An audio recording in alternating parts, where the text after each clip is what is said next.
Actually, I want to defend reform, not revolution. I want to defend politicians and political parties, because I believe that while expenses has obviously been an incredibly destructive force for our democracy, it is not the worst thing that could have ever happened in our democracy. This is not Afghanistan.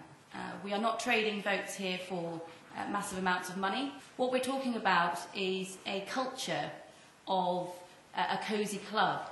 It is not the ruination of our democracy, but it does need to be fixed.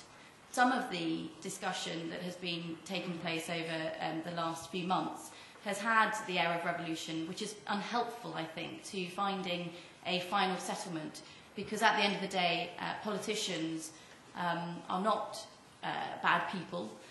In general, they are elected with a pursuit of public service, a sense of duty.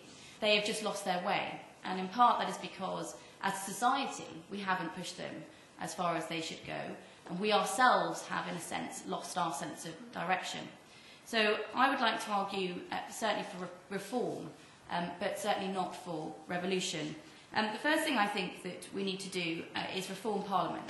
It's long overdue. It's certainly true that the House of Lords is a complete anachronism, and it's extraordinary that we still have peers sitting unelected in our upper chamber. A lot of people think that the upper chamber doesn't do anything, so why do they need to be elected? Actually, it does. It's quite a blocking force. Some of the work it does is very good, but that doesn't mean that I don't think that those people there should have some sort of democratic right to be there. I also think that the power of the executive has become far too ungainly over the last 12 years, and I would like to see a radical reduction in the number of ministers. I would also give select committees a lot more powers and make that an alternative route from ministerial office. In the States, you see politicians being able to build up a real sense that they are a defender of the public right, not because they gain high office in terms of getting to the top in a ministerial structure, but because they sit at the head of a bill committee.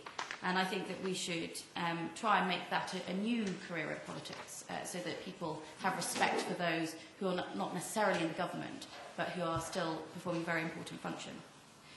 I would also introduce proportional representation. I believe that the system that we've got into, whereby we squabble around a few marginal seats, which means that in the end all political parties hasten to the middle of politics, has not been necessarily helpful for politics in general. And finally, I'd like to argue for a citizens' convention. At a time like this, where trust has been completely decimated in politics, I do think it's important for politicians to bring the public to the fore. Not in the sense of open primaries, let's just kick the bastards out, but actually sit people down with some of the very difficult discussions that we need to have.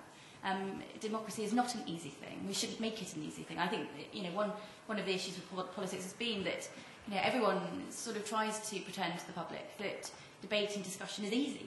All of you will have a different view in here, and the idea that it's somehow easy to come to a consensus is just not true. So I would actually set up a citizens' convention, maybe 150 people randomly selected, to look at what form of proportional representation, or do we want to stay with the present system?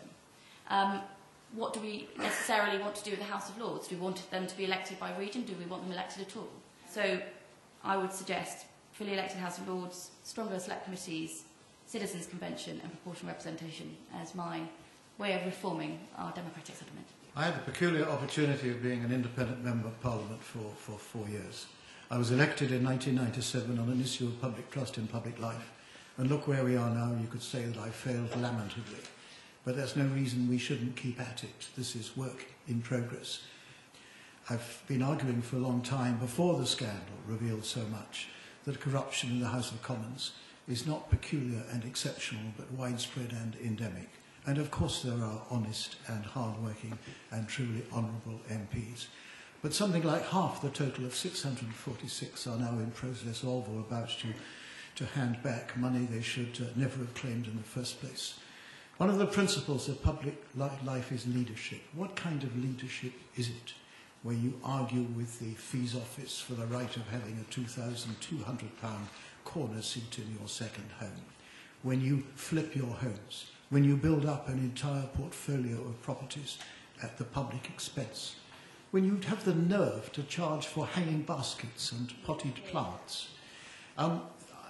Maybe this wouldn't have had the resonance it has, but for a time of recession.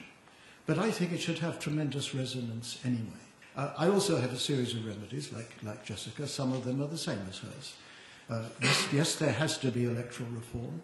There is a very strong case for the alternative vote, not AV plus with a little bias towards the political parties, just straight preferential voting. So the MP elected, it keeps the constituency link.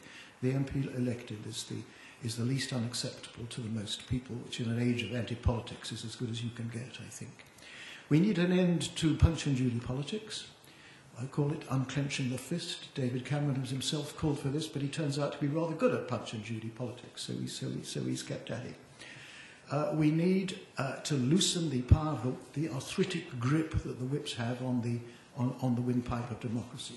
The question before us this morning is reform or revolution. I think we need a little bit of both, and the revolutionary impulse brings reform. We haven't had a revolution since Oliver Cromwell, and his speech in 1653 when he dissolved the Rump Parliament holds pretty well, I think. You know, ye mercenary wretches, ye have no more religion than my horse, be gone. Above all, we need to improve the calibre of our MPs, the actual quality of the individuals, to give them a chance, because we need MPs that we can be proud of. These people cannot regulate themselves. And where the miscreants have been allowed to stay in place, and not a single front bencher has been removed from the front bench, not one. Hazel Blears quit before she was pushed. Alan Duncan was demoted. They're all in place. Well, it's up to us, and I'm hopeful of a small band of elected independents in the next House of Commons as a beachhead of honest politics, setting an example to the others. And the revolution is in progress, and it will bring reform. Smile at us, pay us, pass us, but do not quite forget that we are the people of England, and we have not spoken yet. We're going to have a chance to speak at the next election, and I'm convinced that we're going to do so. Thank you. I, on a very profound level, want to defend Parliament, the principles of parliamentary sovereignty and democracy, against pretty much, I think, all of the proposed reforms that are being discussed and debated at the moment. I think we have to realise why people might be interested in politics in the first place. And historically, I think people get involved in politics insofar as politics is a means by which they can take greater control of their lives, by having a greater say in the way that society is organised and run and where it goes in the future. That's the big thing that people are prepared to, have been historically prepared to fight for and struggle for and at times to die for.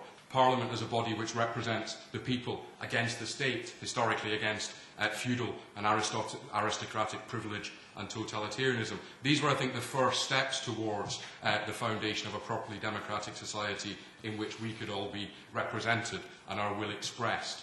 The members of Parliament are given their authority and legitimacy through popular election, through winning us over to support them in a particular understanding of where they should go and what they should be doing. And they sit there aware of the knowledge that legitimacy that they've gained by winning us over to vote for them can be just as quickly and just as easily taken away at the ballot box. But for that reason, those members of Parliament are the highest representatives of our interest and our will, and they are a check, and any check upon their authority is ultimately, I think, a check upon our authority to determine what society looks like and how society should be organised. In other words, any check upon the power of members of Parliament is actually a check which comes from a source other than us, and it circumvents our authority and our legitimating function as citizens. The first and most obvious change to the political system that we should do immediately is to abolish the monarchy. That's a simple matter of principle. For as long as we are subjects and not citizens, then we don't live in a democracy. Of course, abolishing the monarchy has the knock-on effect, getting rid of the capacity of the executive to act without the consultation of Parliament in certain very important issues. Think war as one obvious example. The second, slightly more controversial, but I think in the context of this discussion perhaps more important change that I would want to make, is to get rid of the House of Lords. Not to reform it. Don't let's quibble about the proportion of elected and unelected, appointed, unappointed, hereditary, ageing, senile people who should be in there. Let's not quibble about these things. Get rid of it. The principle of having a division of parliamentary chambers is straightforward. It's a means by which the popular will, expressed through our MPs is held in check.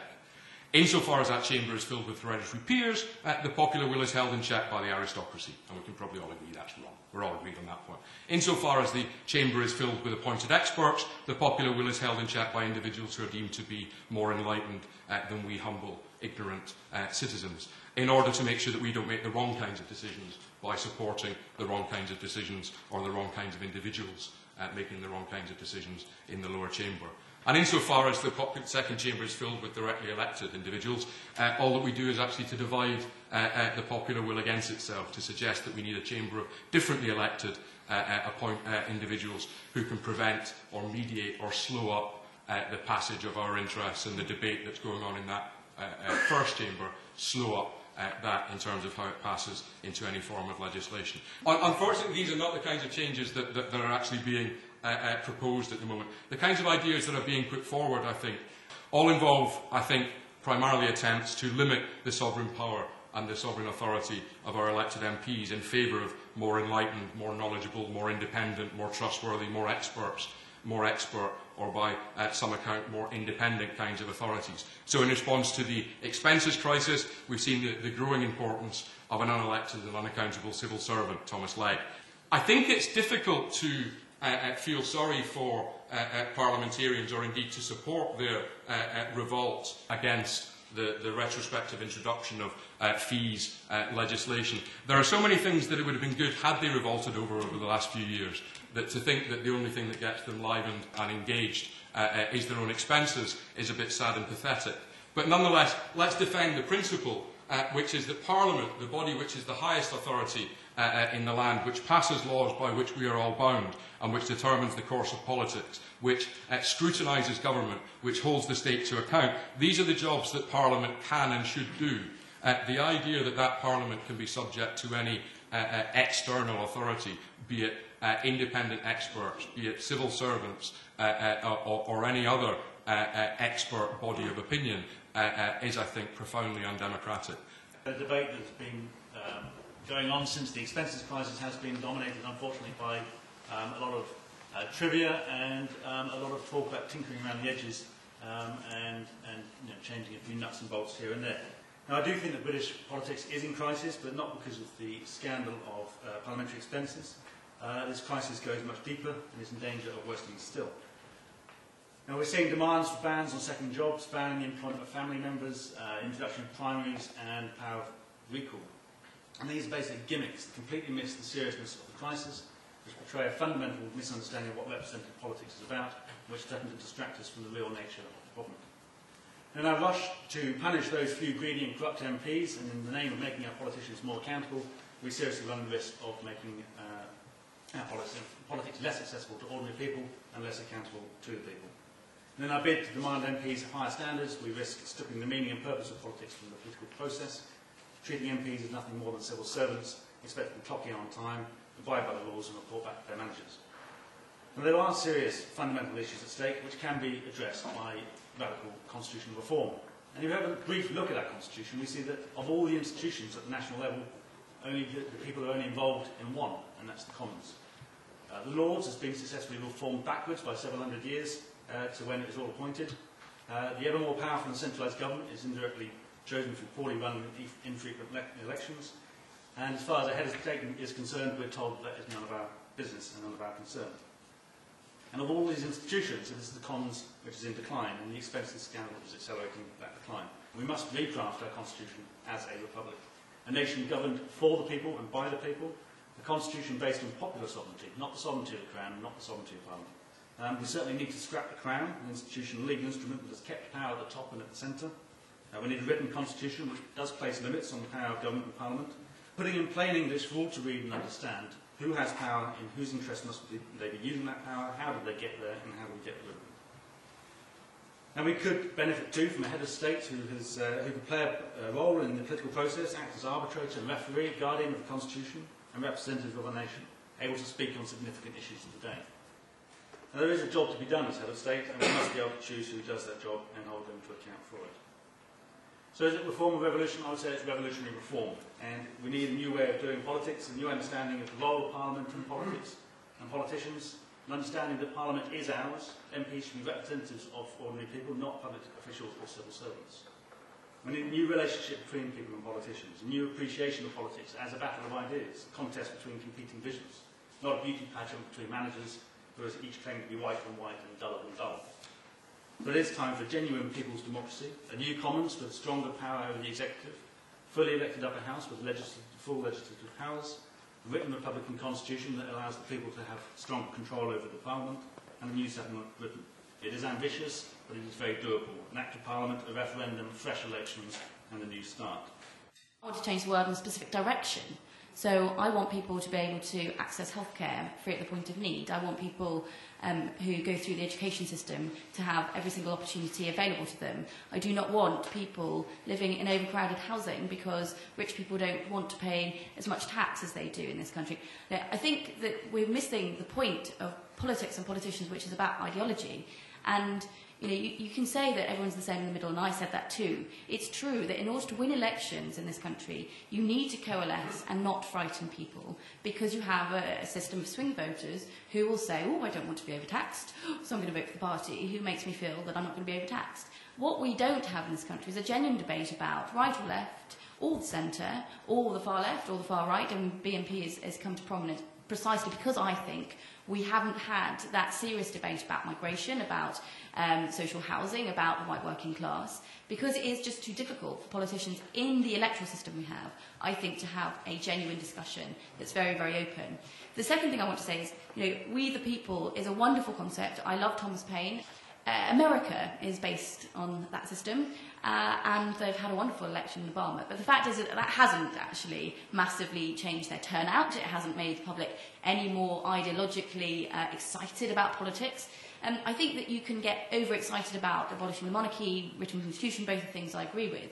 I do not think at this time those two things will suddenly lead to a massive revolution in our democracy. Actually, the problem we have is we don't have enough people turning out. We don't have enough people who even know anything about politics in this country or care. There are too many people in this country who are just actually happy with the system as it is. And that's why, actually, I would like a bit more revolution. And I think, Martin, what you've done as a purveyor of decent politics is great. But you go to local government level, say Wales, where a lot of independents stand, and you know what? They are very corrupt. Because actually they do not have a political party system to have a sense of values, a sense of, what are we actually in politics for? And actually I think the whole Parliament of Independence would be an absolute disaster, because it would take away what I think is very, very important, which is a challenge, a battle of ideas. I mean, this is the whole point. It is about, how much more do we want to spend of our tax on healthcare or education or international development? Do we want to reorder society in a different way? Those are the sort of debates we should be having. And I think that while all of this reform is incredibly important, I don't think that we should reduce it to simply we the people before we have that conversation with the people about what they want. The reason that people are disengaged from politics, I don't think has anything to do with formal structures. I don't think it has much to do with the voting system. I don't think it has much to do with the expenses crisis. The expenses crisis, I think, is a very clear expression of people's mistrust and disdain for the political class, but it certainly wasn't a cause of anything. What we've had over the last couple of decades is a far more profound corrosion of political vision and political imagination, a closing down of the real ideological purchase of the ideas of left and right, of reform and revolution, an evacuation of the public sphere by the public, if you like, because the politics that's on offer, it doesn't galvanise them and doesn't inspire them. So it's not at all clear to me that a solution to that problem will come from elected politicians or Parliament. Certainly not at all clear that any kind of solution from that is going to come from making reforms within Parliament. What I'm suggesting in defending the idea of parliamentary sovereignty is actually an attempt to defend the role that we play in making decisions in our lives and the form through which we do that. And anything that, even on a formal level, limits our capacity to control Parliament and to control our elected MPs, I think is a problem, because it would take us further away from the possibility of having any further functioning democracy. I think the real difficulty that MPs have at the moment is that it's actually quite difficult because they seem not particularly united by any engaging political project, certainly not within parties united by any coherent ideological project. Pretty difficult to imagine why anyone would be an MP at the moment, other than perhaps to line their own pockets. And that's the kind of mindset that you see being expressed in the expenses crisis discussion. So what we end up with is an entirely managerial approach to politics, bookkeeping politics, accountancy politics. That, I don't think, is going to re-inspire the public in any way. And my concern, I guess, with what Martin suggests is precisely that we end up with, as he says, the least unpopular candidate, perhaps the best accountant or the best manager, perhaps the person who's squeaky clean, but not necessarily a person who actually has any kind of real political ideas or who's going to be able to actually win over and galvanise the public to support them on anything other than the fact that they will hold up their expenses sheet and say, look, I've filled it out and I haven't fiddled it. That is not going to transform or re-inspire democracy in this country.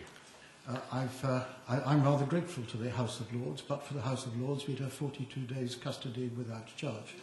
But for the House of Lords, the Commons would have managed to exempt itself from the provisions of the Freedom of Information Act. I can think of no significant defence for dishonesty in our elected representatives. We're not talking bath plugs and duck islands. We're talking phantom mortgages.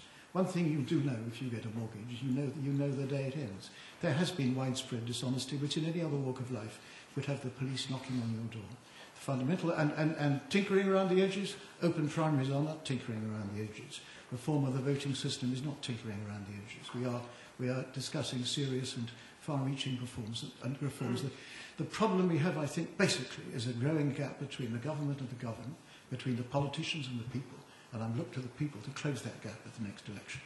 I have the disadvantage, I think, of being the only person in the room who has been an MP and on the committee, and it's from my experience there that I have a profound understanding that MPs are incapable of regulating themselves. No other profession does. They all have outside regulators. Why should MPs alone be exempt themselves? Because then they start doing what you've seen they've been doing. The outside regulators of the democracy are the people. Yeah. If an MP commits fraud, then they ought to be arrested and prosecuted. If they've done something which is morally dubious but is not criminal, then the people ought to have the power to sack them at the next opportunity.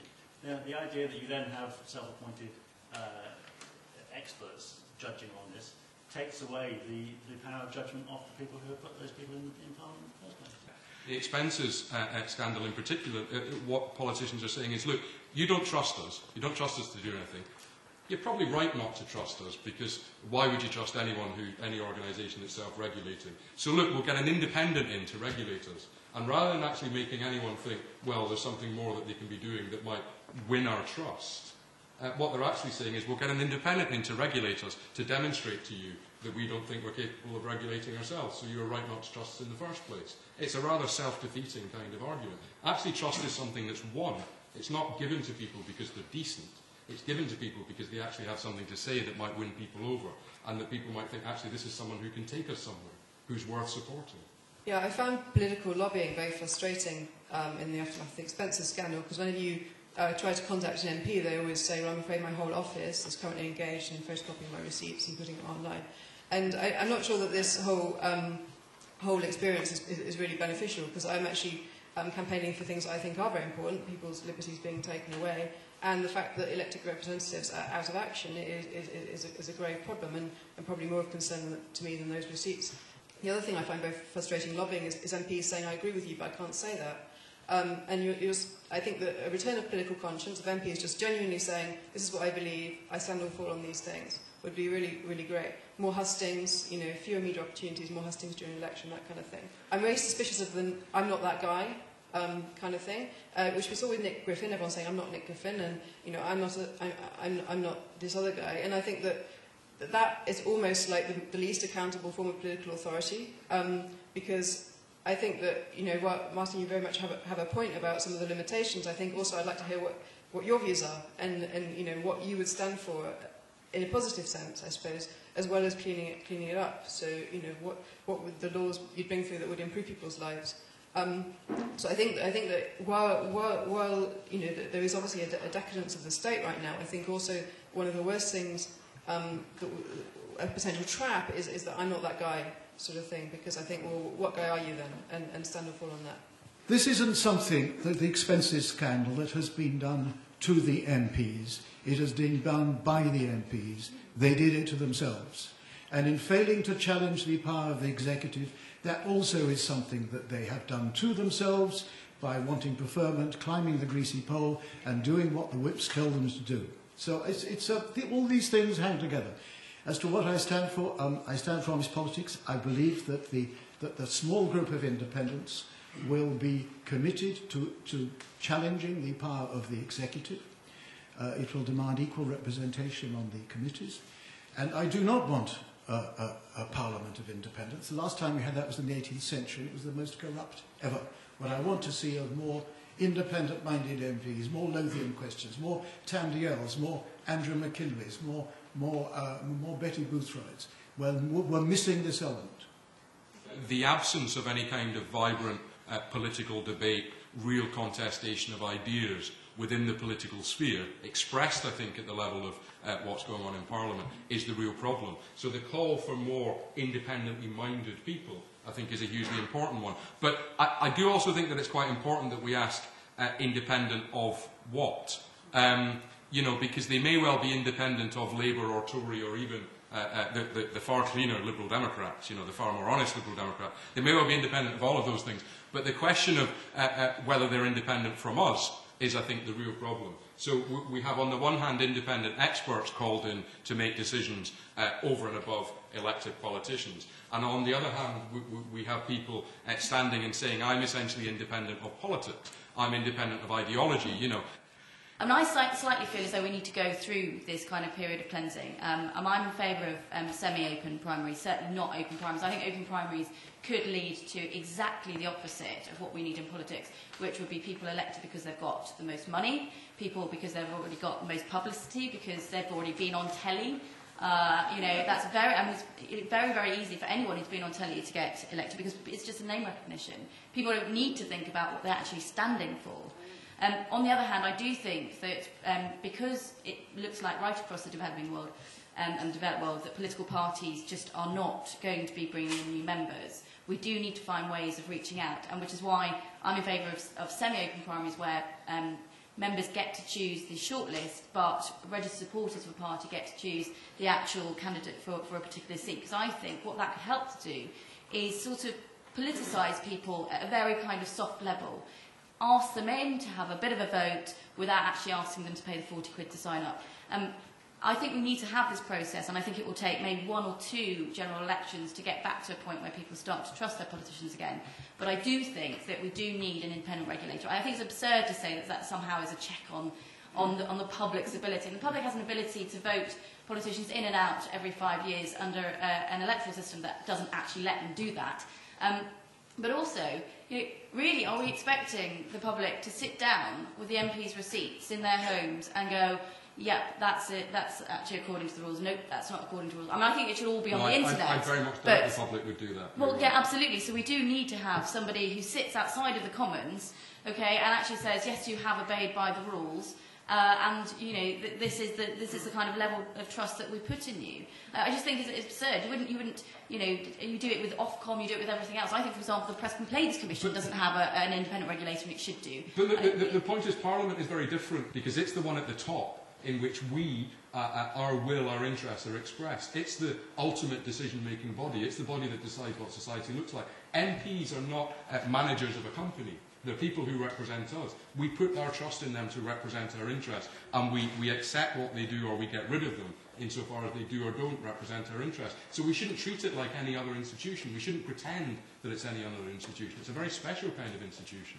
And that's why I get worried when you say that, you know, what we want to do to re-inspire people is to say that, well, you know, come and have a soft approach to politics. We don't want you to sign down on the party line. We'll give you a gentle introduction, and that will be a way of, you know, gradually over time re-inspiring you in the process. I don't see that, because I think what you actually end up doing is saying, you know, politics is nothing very special, the running of the country is nothing very special, you know, so come and have an easy go.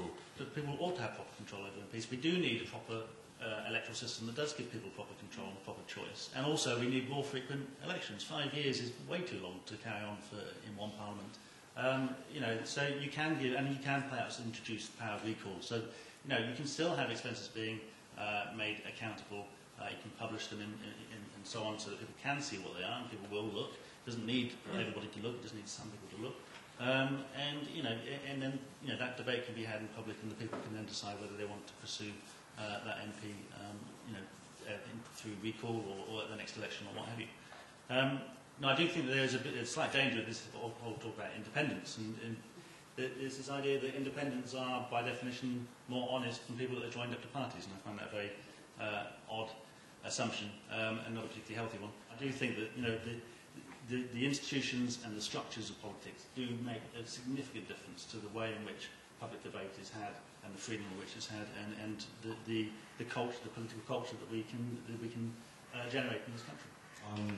Getting rid of the House of Lords in terms of its checks on power, for example, on, you know, the 42-day Detention Act and the Information Act, in the sense that if you got rid of this, the House of Commons, our democratically elected body, would have voted through these issues. So, and I completely agree that they shouldn't have done, but the fact was our democratic body was going to, you know, vote through these issues, and how would getting rid and placing such risk in the House of Commons be a good thing? I agree that we should do it, but it is such a risk, and I'd like to know his thoughts on that risk. Evan Harris, I'm an independent-minded MP, I would say. I just wanted to offer 3 quick things. I mean, I think it's been said that the danger of the celebrity culture in Parliament may be just as bad as what we have at the moment. That in terms of open primaries and electoral reform, you can kill both birds with one stone with single transferable vote, which makes candidates from a single party compete for election with each other, as well as with their opponents, and delivers proportionality and maximises voter choice. And that's overlooked, I think, by the Douglas Carswells of this world, who don't want proportionality. And the third point is the reform of Parliament. I was elected by my colleagues uniquely to a unique select committee on the reform of the House, coming out of the expenses scandal, in order to find ways of Parliament doing its job better in terms of holding the executive to account, which is a disgrace at the moment, what we are able to do. Government runs Parliament, it tells us what we can debate and when we can debate it. And even when Gordon Brown wanted to set up this committee, the government wouldn't give time for the House to debate it for weeks, so we've had to do the work in a shortened time. And I was hoping Martin Bell would agree that whatever comes out of that committee, if it's reforming, people like him with his reputation have a key role in beefing up select committees, giving the control of the agenda and the timetable to the government, to force the government to use its majority to defeat private members' bills, rather than have them talked out and not be able to be accountable for their decisions. Reform or revolution? Well, I'm absolutely for revolution. I mean, who wouldn't be for revolution when confronted with this crock, this institutional crock that we're talking about today? But we're obviously not having revolution of the social and political character up to the barricades as we see it today. That's not going to happen.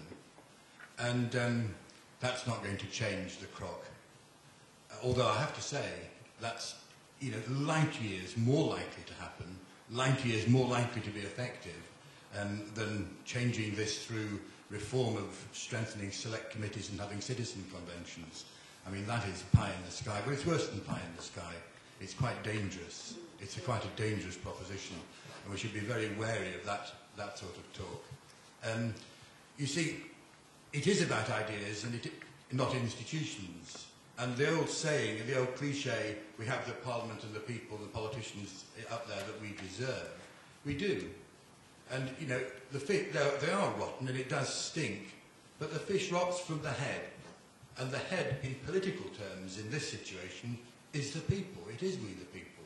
You know, we do have the politicians that we deserve. And, you know, the revolution that is necessary is a revolution in the head. It's a revolution in the head of people. It's a revolution of ideas, a revolution in our expectations and aspirations, in our setting out a route of march, a direction in which we want to take society. You know, the existing, you know, political class is entirely exhausted.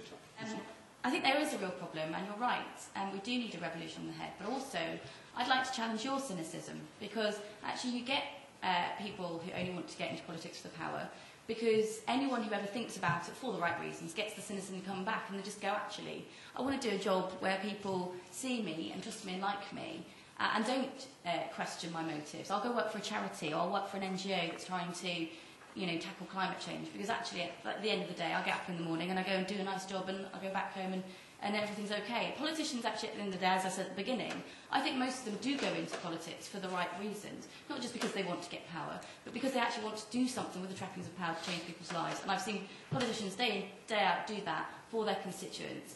People who stop people getting deported for the wrong reasons, people who actually do get, somebody, a council house that they've been waiting for many, many years, because they just put in, the time and the effort to actually ensure that the bureaucracy works well.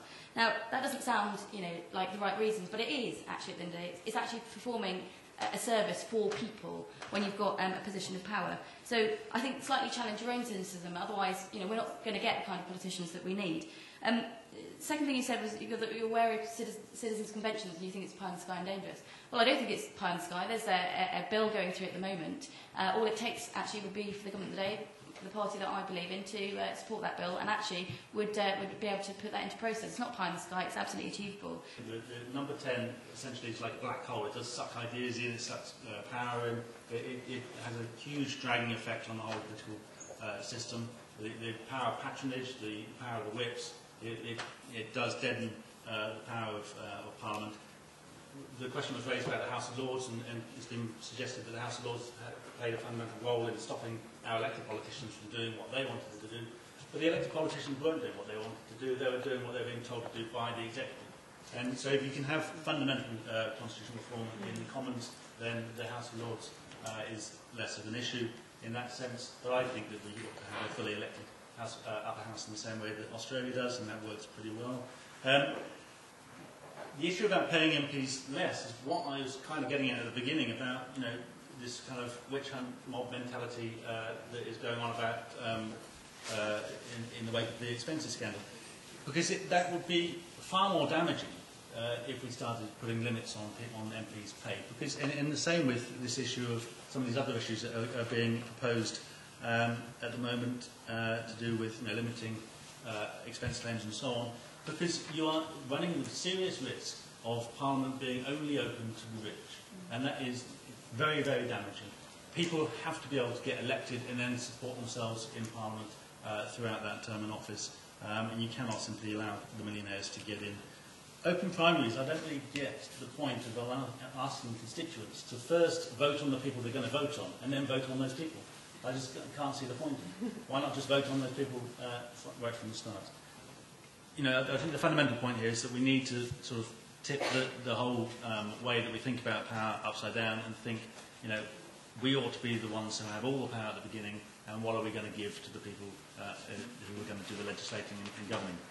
And we look at it that way when we're reforming Parliament, and I think we will have much stronger checks on the executive.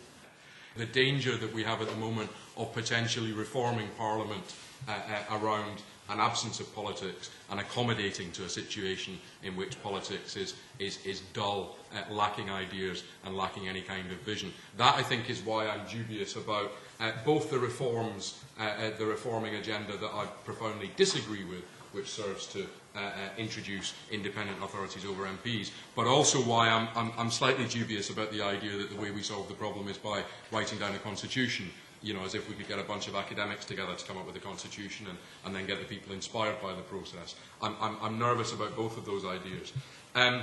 How do we connect politics to people and vice versa? Much as I want to defend parliamentary sovereignty as an expression of the sovereignty of the people. In other words, I want to defend the fact that there is no authority over those members of Parliament other than us. I think the fact that MPs won't do it for themselves, which has been largely true, is perhaps an expression of the problem of formal politics as it exists at the moment, and the dearth of any kind of real ideas or indeed real representative function in formal politics as it exists at the moment. And I suppose that leaves me thinking we need to demand a bit more of our politicians, but it's also the case that we perhaps need not to be too naive and expect that by changing Parliament or by changing the way our elected MPs do things, that will sort the problem. Actually, there are lots of issues that we actually, I think, need to take up for ourselves, making demands of them, perhaps standing in opposition to them, forming our own and attempting to galvanise our own political projects. And that's actually something that I think we need to do quite urgently. That's the way that politics will be transformed, that Parliament will become more accountable because we demand its accountability to us. And potentially that in that process we might be able to win people over to a more certainly divisive, conflicted politics through which we could actually start negotiating how we want society to be run. The idea that what we need is more conflict and division and battle of ideas. I've spent all my life around conflicts and divisions and battles. We want to agree with each other. We want to improve things. We need to work together. It isn't their parliament. It isn't even Evan's parliament. It's actually our parliament. And I think we can do it. But just to sort of have phony arguments with each other, I don't think really gets us there. Look, let's understand. There's no New Jerusalem. There's no shining city on the hill. Our MPs, at least half of them, have disgraced themselves and disgraced each other. And it is for us to apply the remedy at the ballot box. We can have a future where every vote counts through a reformed electoral system. We can have a future where the public actually put forward constitutional change through a citizens' convention. We can have a future where we have a reformed elected upper house.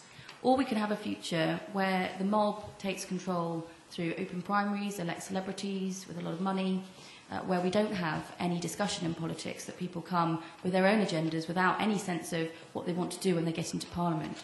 I think that at the end of the day, it's up to us, the people. There's been a lot of talk about the people, but we're the ones that are meant to be fighting on climate change, against poverty, against maternal mortality in third world countries. It's only if we put these issues on the politicians' plates that we will get the kind of politicians that we want in Parliament. So let's not just concentrate all on constitutional reform or Parliament itself. It's up to us, I think, at the end of the day.